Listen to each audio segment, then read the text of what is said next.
Welcome back, everybody. This week we have yet another amazing guest for you all. I want to welcome to the show Ricardo Delgado. Welcome to the show, Ricardo. Thanks, guys. Thank you. Hey, I appreciate yeah, the having me on.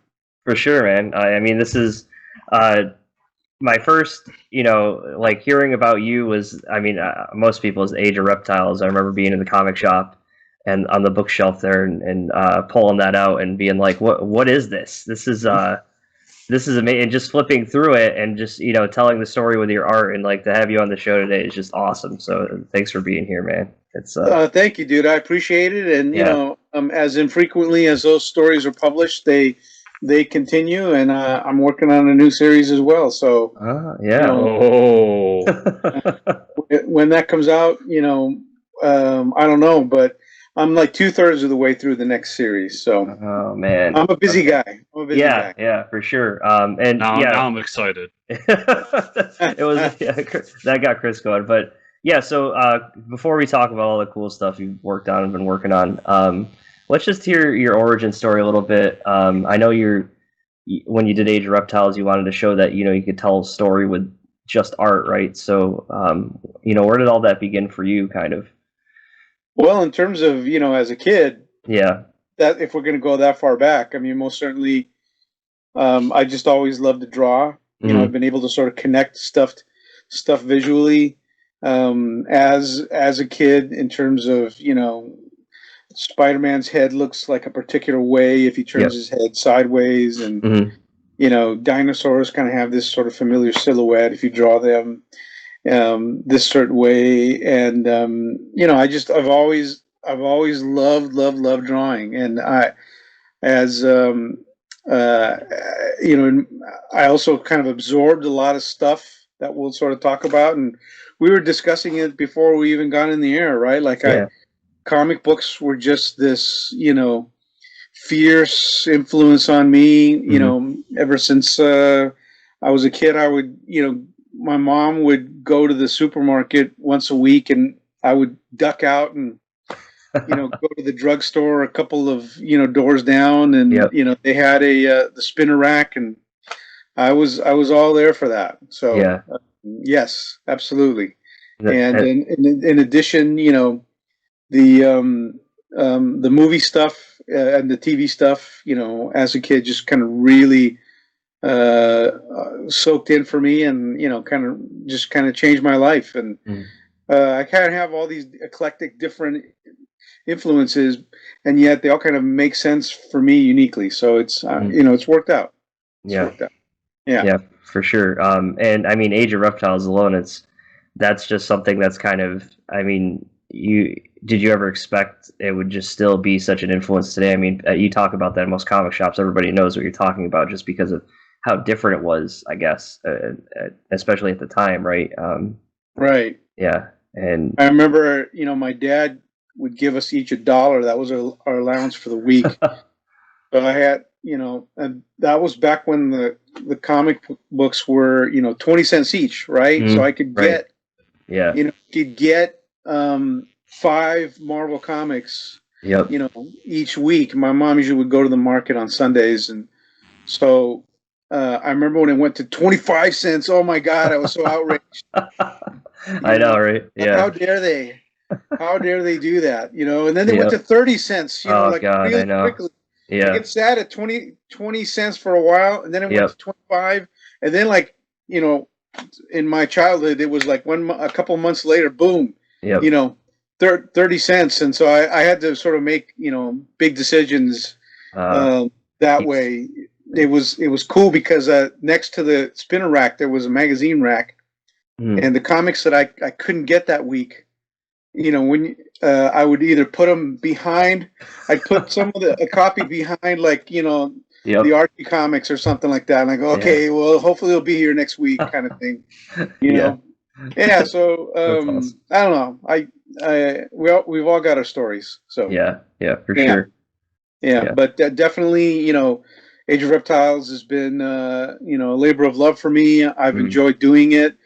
It makes me happy when little kids say, "Hey, I like your comic," and it also pleases me when paleontologists say, "Hey, your comic is wrong about this, and that, which is okay, but also they say, hey, your comic book, I read it avidly, and also some of the younger paleontologists have said, hey, I wanted to become a paleontologist because of your comics, and that means a lot. That means a lot. So yeah, that book, it's been kind of a theme going through the show this past probably like 6 months or so with some of the artists we've had on, but that book is the perfect example for me of how to tell an amazing story just through the art, and to take a story that's, it is what it is, and just to move it through and not have a single word, but still be affected in a way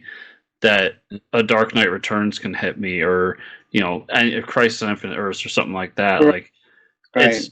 it's been one of my top 5 books forever, and it's an awesome series. I want to know, like, you had all this work you were doing in TV, film, all that, and you said you had the history of reading comics and loving comics, but what really brought you to Dark Horse to say, like, I want to do this book, and what kind of blowback did you get for it, if any?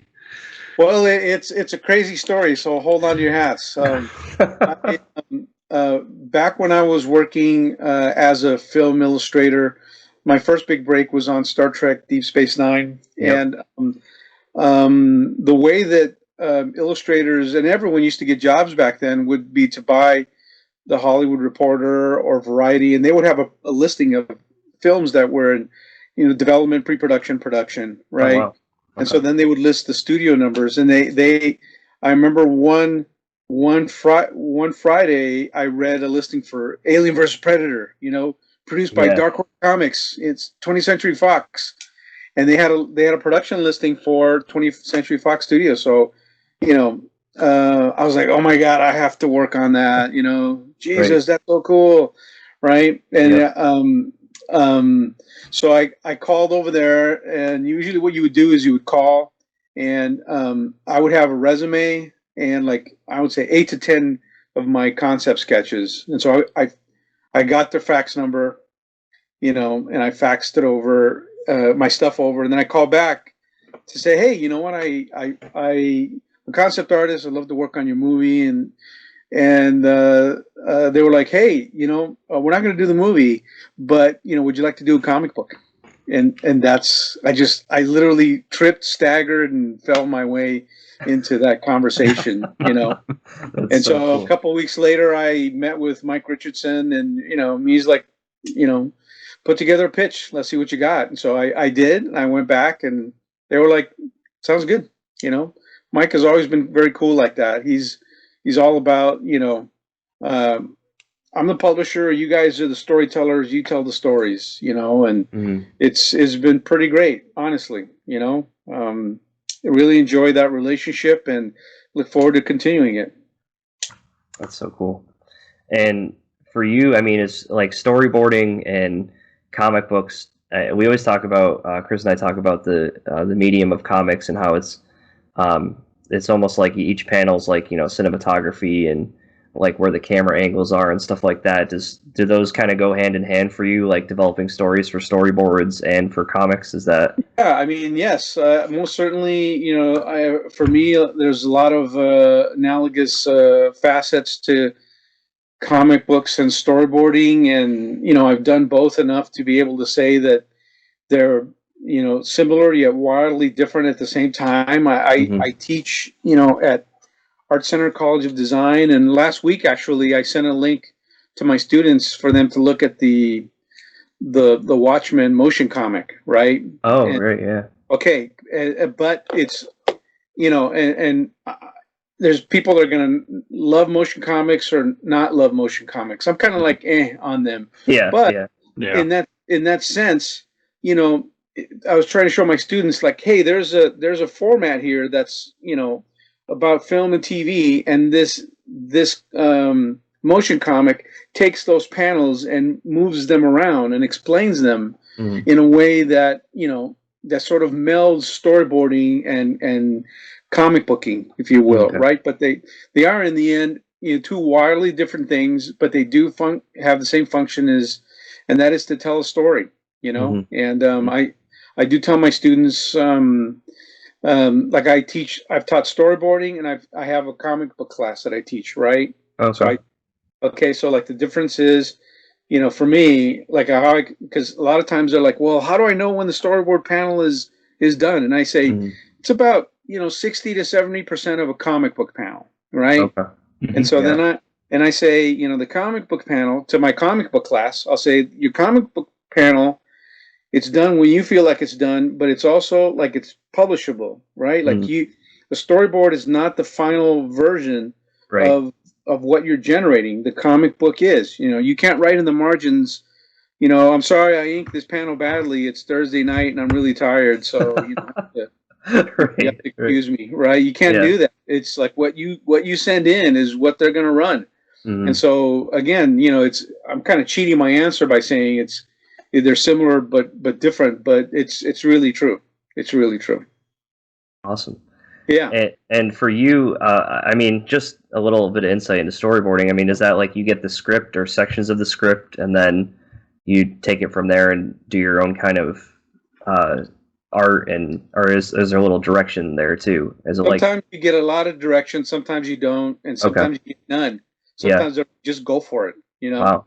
And then sometimes they're specific from shot to shot, and that can be very, you know, interesting and complex. You know, and with my I will say that with my comics, whenever I get stuck on like a story beat, if you will, right? Yep. And I will I'm usually working on small notebooks that it helps me lay out the issue, right? But when I get stuck, I'll sort of go halfway down or toward the end of the notebook, and I'll just storyboard out the sequence, right? And then I'll cut panels that I don't need or put them together, and then I transpose them back into the page and the layout itself. So, you know, because I've done so many of both, it kind of helps me. And I don't know what everyone else's process is, but you know, that's kind of mine. It's funny because if you watch, you know, I listen to a lot of film commentaries, and if you there's a film called Collateral where Michael Mann basically he says at one point, I don't know how other people make movies. I just kind of, you know, make my own movies. And in a very, you know, minuscule and humble way, I would say it applies to me as well. Like I do these little thumbnails, and then if I get stuck, I kind of revert to storyboarding. But you know, it's all about the pure image and how one image has to lead to the other. It makes sense, you know. And at the end, you have to understand the story completely, right? Because if you haven't done that, you failed at this as a storyteller. And so I've learned that stuff from looking at the storyboard books of Miyazaki. Oh yeah, right. Yeah, like those are just unbelievable, you know, unbelievable. And then, you know, particularly the films of Kurosawa and Hitchcock, they're like super, super, super visual. You know, in theory, you know, with those, you can sort of turn off the sound and just watch the movie, and you would understand what's going on. And that's a lot of that. A lot of that happened with I used to get bootleg Miyazaki films. Don't tell anybody. In the VHS at comic book conventions. Oh my God! I'm not pulling down the curtain too far, but I would watch them, and they would, you know, they weren't English dubs. They were in the Japanese, and that really helped me a lot in terms of like, okay, you know, I'm watching the story about these two little girls and this big, you know, is that a big possum? Big Is that right? But you understand very clearly what that story is about from beginning, middle to end, and I think that was a big influence on me as well. Wow. Yeah, the Miyazaki films are amazing. They're all on HBO now, so no more bootlegging. Well, yeah, no more VHS bootlegs, but you know, it was cool because that's when you could get, you know, esoterica like that at comic book conventions. Well, you can always get esoterica at comic book conventions, but I thought that was very cool. It helped me a lot professionally. I remember my first feature was True Lies, and I remember taking some of those bootlegs in, and everyone in the art department would be out having lunch, and I'd be sitting there with my lunch bag and, you know, eating chips and a sandwich and watching Porco Rosso was another favorite. I mean, whichever one I've seen last is my favorite. You know what I mean? Like, they just never get old. They're timeless. Yes. So let me ask you this: you've got a lot of credits here for storyboard artist, but then you have a few that just say illustrator. Is there a difference there, or is that just a?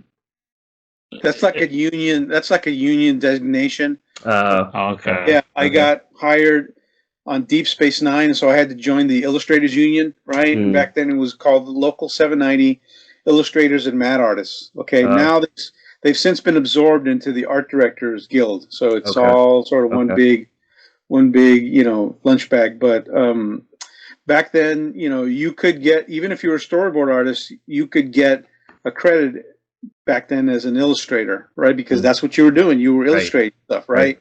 And then everything started to get a little bit more specific in terms of, well, whether you were an illustrator, whether you were a storyboard artist, whether you were a concept artist, whether you were a previs artist or an animatic artist, all that stuff sort of began to fragment. And, justifiably so, because everyone's doing whatever they're doing. But there are some pictures where I did, both. That I did conceptual stuff and I did, storyboard stuff. Like Beverly Hills Cop was one of my, first features. And, I had a lot of fun on that movie. I bet. It's not it's not Citizen Kane, man, but I just had a lot of fun in that picture. Yeah. I storyboarded sequences and I designed props, and then I also so cool.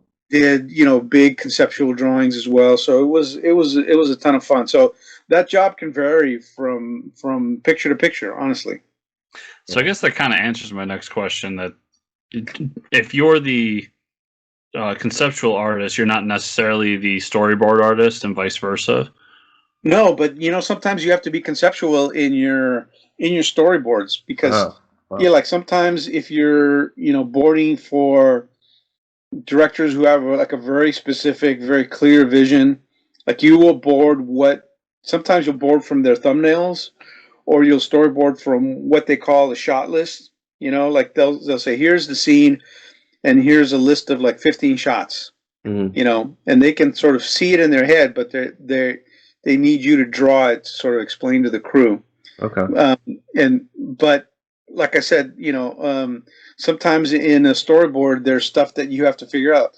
Sometimes they just say, they hand you the script, and they'll say, hey, you know what?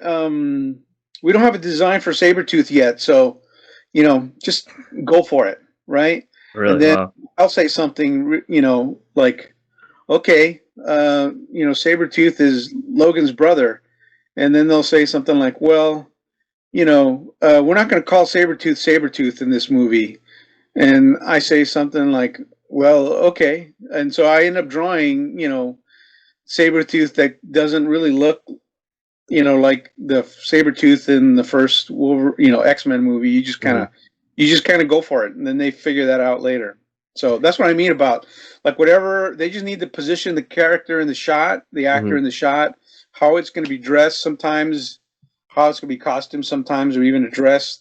That's later on, and that gets figured out later on, unless it's in animation. When you're storyboarding for like TV animation, especially action adventure television animation, which in my opinion is the hardest type of storyboarding to do. Really? Yeah. Because it's kind of a mini comic, and inherently a lot of storyboard artists and directors in action adventure animation, TV animation, are just comic book nuts, right? So like, yeah, right. You're not just going to draw Daredevil. It's got to be Daredevil, man. In my case, it was Green Lantern. So it's like, right. That's got to be Green Lantern, and I've always felt more comfortable in the Marvel side of things. So if you want me to draw Sabretooth and it doesn't really look like Sabretooth, I'm kind of okay with that. But then, right. When you're on Green Lantern, I'm not that familiar with a lot of the villains, in that universe. And so they have to, that you got to give me a model sheet at that point, right? I need to know what they look like. So those are kind of the differences. So for a project like, you've done some stuff for Matrix as well. Like, is that where there's a combination of like animation and CGI, with the live action? Do you ever have like a storyboard idea where you kind of draw something in and they're like, oh, that's great, like the way you did it, and they're like, let's put that into the movie or bring that into the project? Like there's some things that, there's times with the Matrix sequels, all that stuff was really, really specific. Okay. Yeah. And yes. And so the Wachowskis can draw well enough as directors where they had all the shots storyboarded, but there was ways where I would sneak in my ideas. And like in the second film, there's a shot way from above where Neo is just kung fu someone, and there's a lantern, a street light that's really close to the camera, and it's sort of swaying. And it falls. Yeah, and so on top of the lantern, I wrote Darrow Industries, kind of after my good friend Jeff Darrow, who's a conceptual designer on the picture, and the Wachowskis loved it, and it's in the film. So that's so cool. The next time you watch I think it's the second one. It is the second one. Yeah, I'm actually quite proud of that. That's more of a gag that you can put within the specifics of a shot. Right. And most of the time on the Matrix, it was like, this is the shot. Just take our simple drawing and make it basically a comic book panel. That's the only picture where they said, we're requiring you to draw comic book panels. That's what we want. Wow. Okay. Yeah. I could see that with those too. Yeah. Yes, absolutely. And you know what? Honestly, I wish that they publish, and maybe they'll do it for the new picture, like the storyboards for all of the films. Because I have that first book from the first film, which is really awesome. But there were so many. I storyboarded a lot on the second and third films, and I kind of was the subway. I was the subterranean guy, and Steve Scroce was he was the kung fu dude. He was definitely. Yes. Okay. So forgive my ignorance on this, but have they ever done that where they've like published your entire storyboards or decent chunks of it in like a collection? No, not really. I think that stuff is I think I've had more of my conceptual stuff published than my storyboards. I just think that I just wish they do it more, because I think people, readers, fans, viewers, they like to see that stuff, and it's many times it's done like with the director figuring it out, and sometimes it isn't, but in the end it's the director that okays the storyboards, right. She or he is like, that's what we're going to do. And I think that perhaps, and this is just speculation on my part, that the studios above the production will say, oh man, we don't want it to look like the storyboarders are directing the movie, or any kind of insinuation like that. And I think that's I think everyone understands the storyboard process. Everyone understands that it's just a template that the production says, yes, we're going to do that, and then they do it, and then it comes out into the film. So I wish there was more of that. That's why I cannot recommend the Miyazaki storyboards books enough. Those are beautiful. Beautiful. I think it's unfortunate, because I think a lot of people get a lot out of those storyboards if they publish them more often. That'd be something interesting. I could say there's a few films that I love personally that I would probably go out and buy those for. I agree. That's right.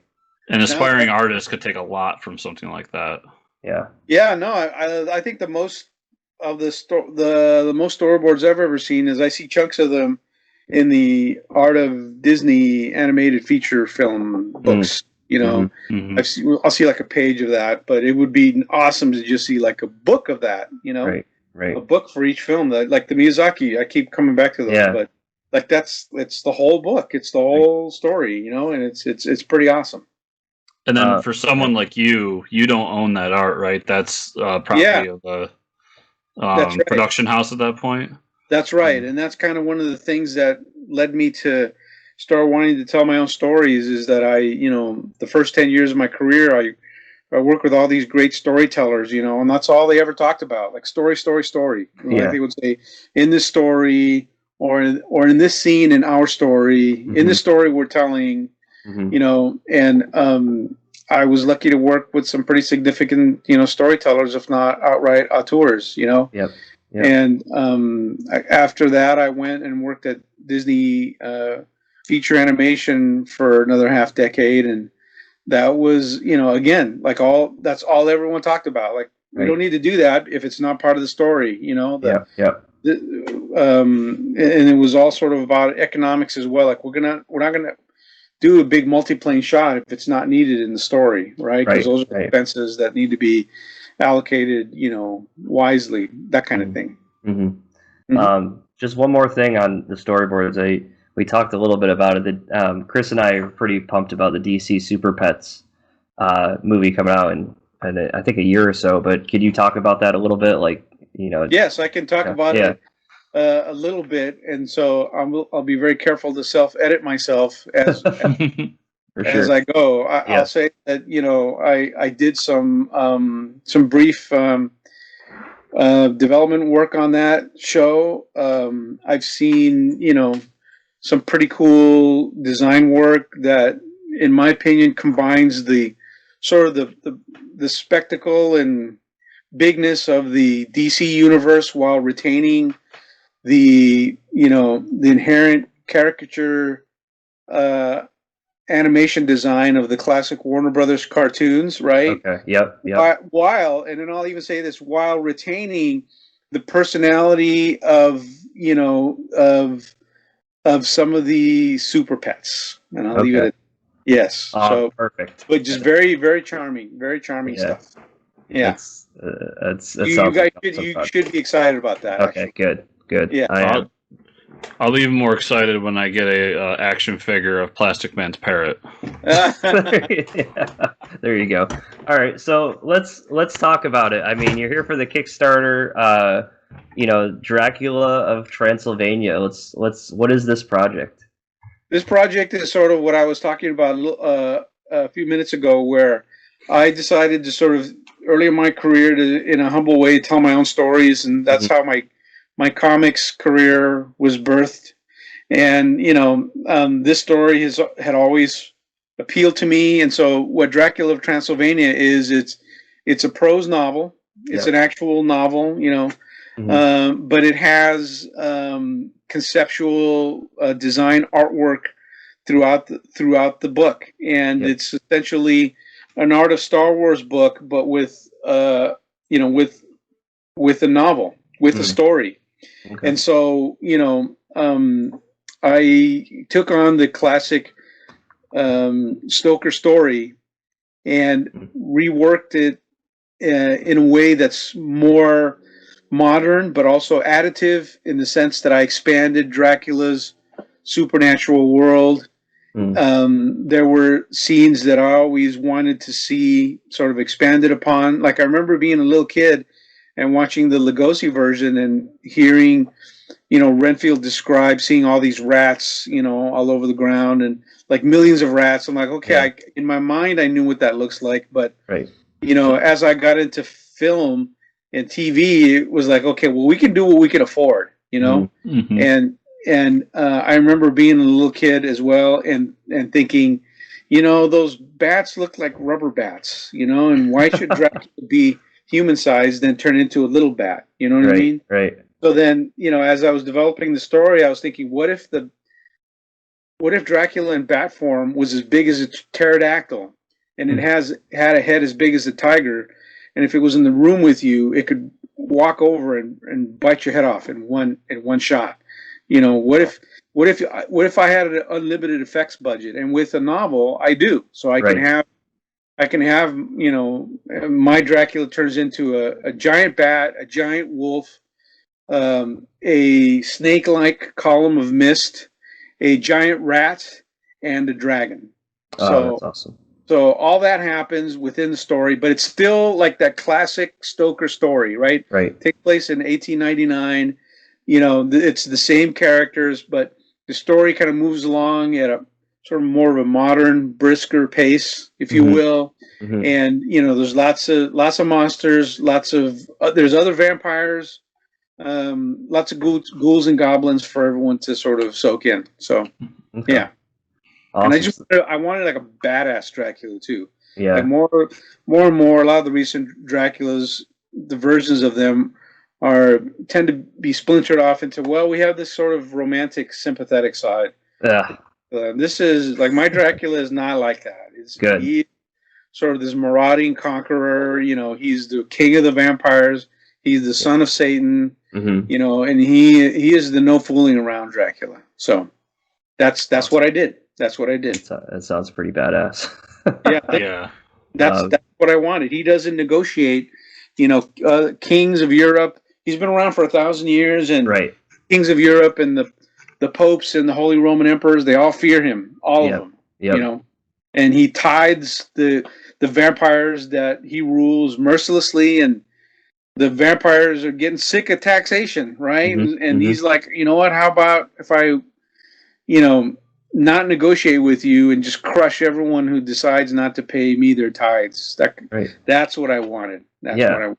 And you know, why would he want to cooperate with others? You know, he's he's been around so long, he doesn't need to. You know. Exactly. And you know, one of the things that always bothered me about the story, at least the film versions of them, is that he goes to England, but he doesn't take the brides with him, right? So in this story, the brides do come with him, and they are badasses as well. They are sort of like his thugs, his bodyguards. They are malevolent and fierce in their own right, and yet they have a complicated relationship with Dracula. They don't back down to him, so they're constantly sort of butting heads, and you know, it's a good story. I'm really proud of it. That's awesome. Is this your first time jumping into something in the prose area? I wrote a novella called Sam Spectre and the Book of Spells. It's a story about a little boy who happens to be a ghost, and he lives in a city of ghost ghouls and goblins, and he solves crimes. Awesome. Or he thinks he does, right? He's kind of like Encyclopedia Brown, like that a little bit. And, you know, he solves crimes in his class, like who stole the sour milk money and silly stuff like that. You know, that's so cool. But then this big crime comes along, this big villain, and no one believes him because no one ever believes a kid. You know, so that was my first one, and that was published by E-Treasures Publishing about a decade ago. And about right after that, my second novel, which is called Warhead. It is a hard-boiled, you know, science fiction crime drama, kind of like Raymond Chandler on Another Planet. You know, with you know, you got your detective and your crime lords, and you know, femme fatales, and basically a French Connection on Another Planet kind of thing. So that's cool. yeah. So Dracula of Transylvania is my third novel. So this one is sort of the highest profile, and I'm able to sort of publicize it a lot more.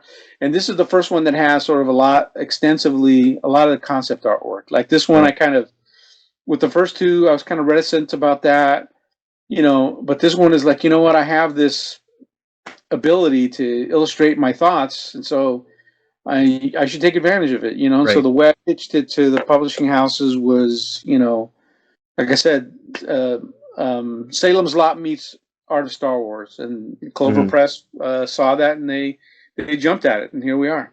That's awesome. And I mean, you're already funded on Kickstarter, but still, I mean, you have 18 days to go, a lot of time for people to jump in on this project. And I mean, I'm looking at it right now. I'm kind of like, I'm really close to pulling the trigger on. You have original art up as one of the pledges, right? That's right. So are these are the illustrations that went straight into the book that you? No, these are illustrations that they're going to send me some kind of special Dracula of Transylvania paper. Okay. I'm going to draw a skeleton head or a vampire profile, or you know, a giant bat snarling, and I'll sign it and date it, and you get an original piece of a one of a kind piece of artwork. So that's so cool. Yeah. Yeah. I know. Chris is like, oh man, a Ricardo Delgado piece of art. Yeah. Yeah, this doesn't happen too often. I'll say two things. One, I want a poster of just your Dracula in bat form because it's amazing. But B, on a very personal note, I'm sad that the Leatherbound version is no longer available because I had backed it a little while ago, and it wasn't available because it went so fast. But it's just I love that leather-bound look to novels, and yours looks phenomenal as well. Okay, thanks. I mean, there's still a few stretch goals to go, if you will, and so I'll make that known if that makes sense. Yeah. Mostly there's been discussions of that very image that you mentioned becoming a deluxe print as well. So, and then me signing a bunch of those. So I will make that known yet again, because you're not the first person to suggest that. How about that? So, Okay. we live in a publishing age where you kind of really need to listen to your audience, really believe that. Yep. I think that more than anything, we need to be, especially in these times, we need to be grateful and respectful for people who plunk down, money for a product, much less a specialized iteration of a product. So I'm of a mind that stuff should be heard and discussed. So thank you for bringing it up. Yeah. That's the perfect like add-on, if you ask me. Like, I don't know if this is your first Kickstarter or not, but after the project's done, you throw the list of add-ons that people can buy after the fact, and that's the perfect thing. Like, however much a deluxe poster of it, like hands down, you get my money. Okay. Yeah. Like I said, I'll mention that, and I think that this is my first Kickstarter, and I'm not sure whether this is Clover's first Kickstarter, but it's one of the initial ones, and they were extremely happy at the response, and extremely happy with the project and the products that we're offering as a result of it. So it's been a nice kind of proof of concept, right? Like you do something, and then you don't know how people are going to react to it. You just know that you like it, and I wrote it and I drew it because I believed in the story. I believed that there was room for like a modernization of your classic vampire story. If you look at those images, they're basically three colors, if you will: black, white, and red. Right. Yep. So there's a lot of love to the classic black and white monster movies that I loved as a kid, but I threw in red because that sort of tells you you're in the world of color, but it still keeps it sort of in that mysterious vein and that classic vein, if you will, and yet conceptually, I wanted to do stuff like the arcane symbols above the head of each of the transformed characters, because I just think, number one, that looks pretty damn scary. Number two, it's another wrinkle that you haven't seen before, and three, it kind of combines the sort of classic aesthetic with a modern conceptual idea. I thought that was really important to me, and it's worked out.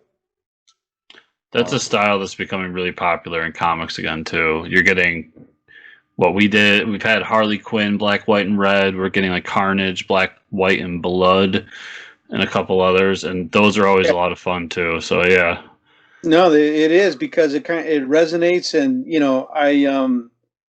I'm also trying to kind of harken back to the Christopher Lee Dracula films that I loved as a kid as well, and even more so, man, it goes back to 1970s Marvel, Tomb of Dracula. Like, I loved that series as a kid. Werewolf by Night. Oh my God, I loved all those, and but yet I wanted to create my own universe, and there's demons and ghosts and all kinds of other cool stuff in there that really there wouldn't be an effects budget to be able to do this kind of stuff, and sure.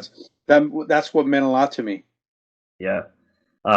So for you, what's more fun to draw, dinosaurs or like monsters and demons? You know what? It kind of depends on what time of day it is as well. Yeah, just what you're feeling. Yeah, because I also love drawing, spaceships as well, right? Okay. Yeah. Ralph McQuarrie, Joe Johnston, those guys sketching and painting, spaceships, and it's all one big ball of wax for me. I feel pretty lucky and fortunate to be doing what I'm doing still, and I think that I don't know. I still kind of go back to dinosaurs, I guess, because might be my first love, and I am really, really proud of Age of Reptiles, and it's something that I've been able to kind of carve a niche out of it, in the industry for that, So I don't get asked to draw Batman, and I probably would if I were asked, but I think everyone just kind of looks at what I do as kind of fun boutique kind of storytelling kind of comic, and that's cool. That's all it needs to be. That's all I want it to be. I still have a lot of ideas I want to draw out, and continue to use stuff. Like I'm really in my last series, Ancient Egyptians. There's a sequence that's all in red, right? Yep. And I love playing with color, and it's something that comics uniquely will allow me to experiment on. So I always enjoy that. Awesome. We look forward to getting more comics from you in the future too. Yeah. Oh, thanks, dude. I appreciate it. They're on the way, man. I honestly, you track me down on Facebook or Twitter. I'm on Instagram as well. I post my stuff up there. I sometimes I'll put up old pages too, because I enjoy doing them. And I just look at it as sort of free-form storytelling, that I really enjoy. And like I said, sometimes the paleontologists will write to me and say, you use the long nosed tortoise instead of the short nosed tortoise. It's gone to color. I'm sorry. Yeah, sorry. Staff, it's a little late in the process. Yeah, which is cool. And then I'll get a note back. Oh, that's okay. I'm like, all right. It's not okay to them, the other stuff. Yeah, no, yeah. I'm like, well, it's more like, well, what are you gonna do, right? Right. Yeah, the things in color now. So but it's still a lot of fun, and I really I'm also trying to assign, the idea that dinosaurs are animals, man. Like that's all. Right. I mean, they are sort of monsters. Oh my God, they're in the museum and they're amazing and huge. And now they even have these sort of wonderful animatronic puppets that they'll bust out. That if I was a kid watching that, I would have lost my mind. Like real, me too. Yep. But regardless of that, they were all just animals. Like I color my mosasaurs like killer whales because they kind of perform the same function in the ecology back then, right? They were sort of alpha predators of the seas, and I'll get comments like, well, those were the orcas are actually mammals, Ricardo. They aren't, we're mosasaurs or more Komodo dragons. Oh no! I know, I understand that, but I also on a kind of a gut level. Yeah. Little kids need to look at that and go, oh, that's, it teaches kids too. Where like, oh, if I see an orca, that's kind of like Ricardo's really lame mosasaur, and oh, maybe they perform the same function. And I think that, if you can get kids excited about comics in a day where they, it's tough going against video games these days, right? And hey, I love video games, right? I love video games. They're awesome, but if I can use my comics to teach a kid here and there, like, hey, that Roadrunner dinosaur looks like a Roadrunner because that's kind of what they do, then I'll be pretty happy. Awesome. Yeah.